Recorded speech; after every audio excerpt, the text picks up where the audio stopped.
Hi everyone, Sabrina here from Scrappy Tales Crafts, and today I'm going to show you two cards that I made with this Floral Cross stamp set by Trinity Stamps.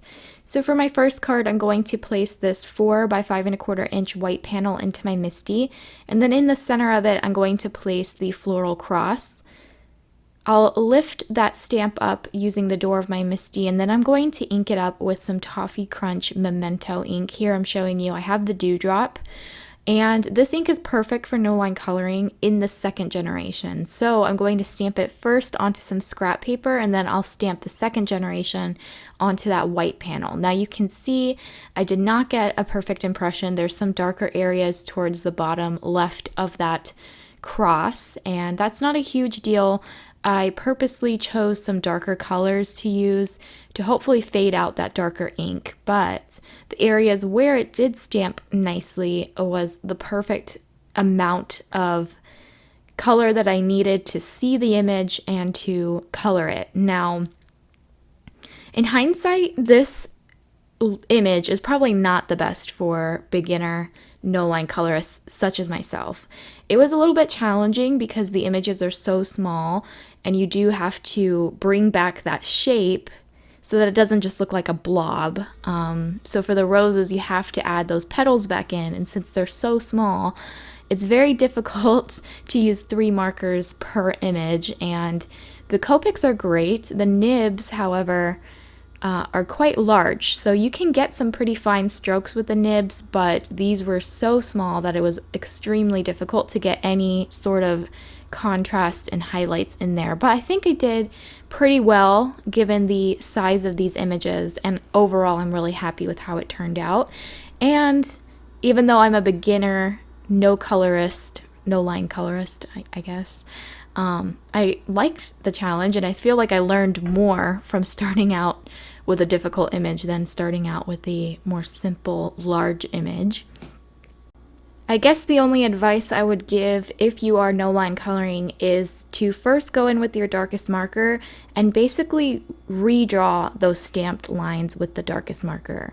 That for me was the easiest to identify the shadow areas.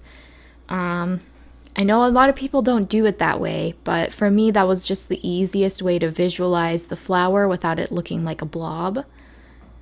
And then sometimes I would have to go back in with my darkest marker and redraw those lines again, the stamped lines, just so that you can clearly see that that's a rose and not just a circle colored in different shades of purple or yellow.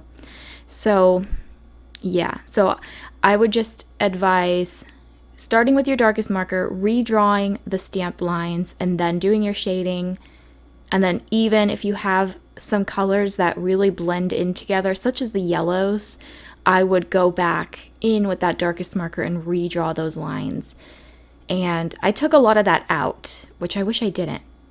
But off camera, I did add those darkest colors back in. For the leaves, I'm just going to use 2 markers. So again, I'm starting with the darkest. I'm adding the shadows towards the base of the leaves, and I'm also going to flick it upwards to create that line in the center of the leaf. And then I'll just go over the entire thing with my lightest marker. So this image is really pretty. I love the sketchiness of it. And I thought it would be perfect for Easter, and I will be creating 1 Easter card today. I wanted to create 2 cards that match really nicely together, so for my second card, I'm going to do some ink blending. And the majority of the time put into this first card is the coloring, obviously. I think in total it probably took me 45 minutes to color this. But I'm really happy with how it turned out. I think this would be pretty with a black outline as well. But lately I've been trying to figure out no-line coloring because I think that look is super pretty, especially watercolor, but I'm just too finicky with watercolor. I don't know how to leave it alone, and I feel like the more you mess with it, the worse it looks. Whereas with Copics, you can keep adding more and more layers, and I feel like I don't mess it up when I add more stuff to it. Okay, so I think I'm just going to show you this top half off camera. I did the bottom. And within those flowers and leaves, there are tiny little dots, which are really pretty. So I thought I would go over the dots with each of the colors that I used for the roses. So the pink, yellow, and purple. So I'm going to just take one marker from each of the flowers that I colored and just add those dots in. And then I'm also going to take my C2 marker and add a few dots with the gray. There are some teeny tiny flowers that I colored in white, so I wanted to add some more gray. And then once those dots are filled in, that's going to complete the coloring. And then I felt like my roses turned out exactly how I pictured them, but the leaves just weren't standing out to me, and I think that's just because I only used 2 markers for the leaves as opposed to 3, so the contrast wasn't there for me. So I'm going to go in with a colored pencil that's obviously the tip is much finer than a marker.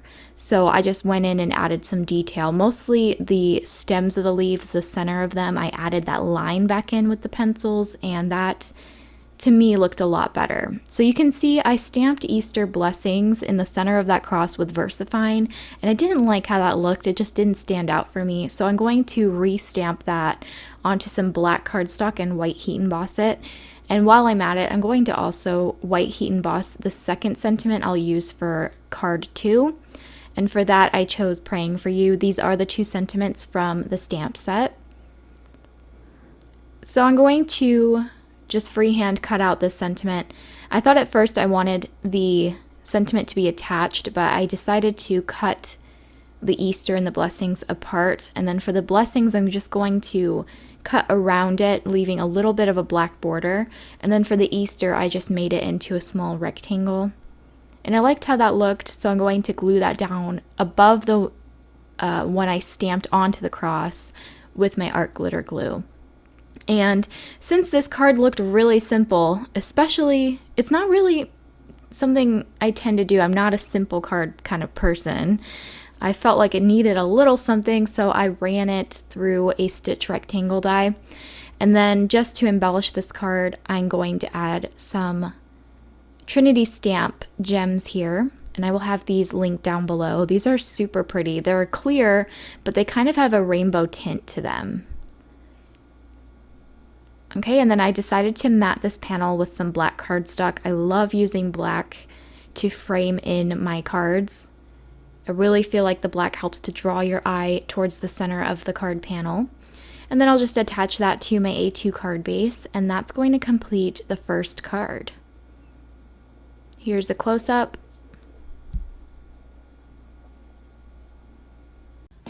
Okay, for my second card, I'm going to do some ink blending. So I'm starting out with Seedless Preserves, and I'm using my Trinity Stamps blender brush here to add the ink. And then in the center of this panel, I'm going to add Picked Raspberry. And I did die cut this panel from that same stitch rectangle die. They're not stitches, they're just little lines. I think those lines do add a little bit of extra detail to these cards. And then at the top, I'm going to add some Squeeze Lemonade Distress ink. So I don't have Squeeze Lemonade in the oxides, so I have to combine my oxides with my regular ink. And for the most part, they blend very nicely together. The only thing I would suggest is not adding any water. Once you add water to the oxides, it makes them become very chalky, whereas the inks kind of stay the same, so you will see the difference when you add water. But when you're just blending them, you can't really see that you're using 2 different types of ink. You can see I went over each ink twice just to help it blend together, and I also added Wilted Violet to the very bottom because I felt like the Seedless Preserves was more pink as opposed to purple, and I really wanted purple in there. So I just added Wilted Violet to the bottom. So now I'm placing this panel in my Misty, and then I'm going to ink up that cross with my Versamark ink. Oh, but before I do that, luckily I remembered to dry this panel. It's still very wet. So I heat set it with my heat tool, and then I also added a lot of anti-static. And then I decided to stamp out the cross with Versamark. And luckily everything was dry. I didn't have any stray embossing powder where I didn't want it. I'm adding white embossing powder. I felt like this would stand out really nicely.